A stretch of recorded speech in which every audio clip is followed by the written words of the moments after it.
বিশ্বকাপে আর্জেন্টিনা বিরোধী প্রচারণায় টাকা ঢেলেছে ব্রাজিল সহ ৩ দেশ।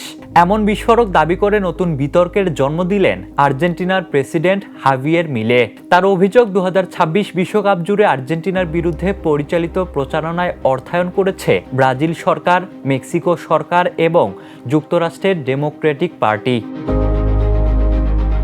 স্পোর্টস ভিত্তিক ওয়েবসাইট গিভ মি স্পোর্টের তথ্য অনুযায়ী স্থানীয় রেডিও স্টেশনকে দেওয়া এক সাক্ষাৎকারে মিলেই বলেন, এই আর্জেন্টিনা বিরোধী প্রচারণায় সবচেয়ে বেশি অর্থ ঢেলেছে কে? ব্রাজিল সরকার।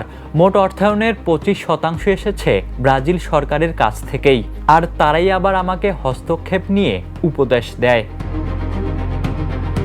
ইংল্যান্ডের বিপক্ষে সেমিফাইনালের পর ফকল্যান্ড সংক্রান্ত ব্যানার এবং ফাইনালের পর উত্তপ্ত বাক্য বিনিময় নিয়ে সমালোচনার মধ্যেই মিলেই দাবি করেন, এই প্রচারণা মূলত মেক্সিকো ও যুক্তরাষ্ট্রের ডেমোক্রেটিক পার্টি দ্বারা অর্থায়িত হয়েছে। তবে এই দাবির পক্ষে কোনো প্রমাণ দেননি তিনি।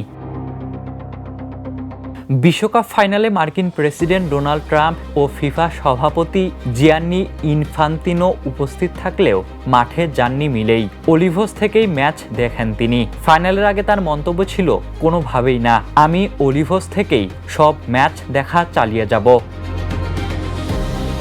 Ishtiaq Mahin, the news. দেশে দেশে সবার সাথে, দ্য নিউজ।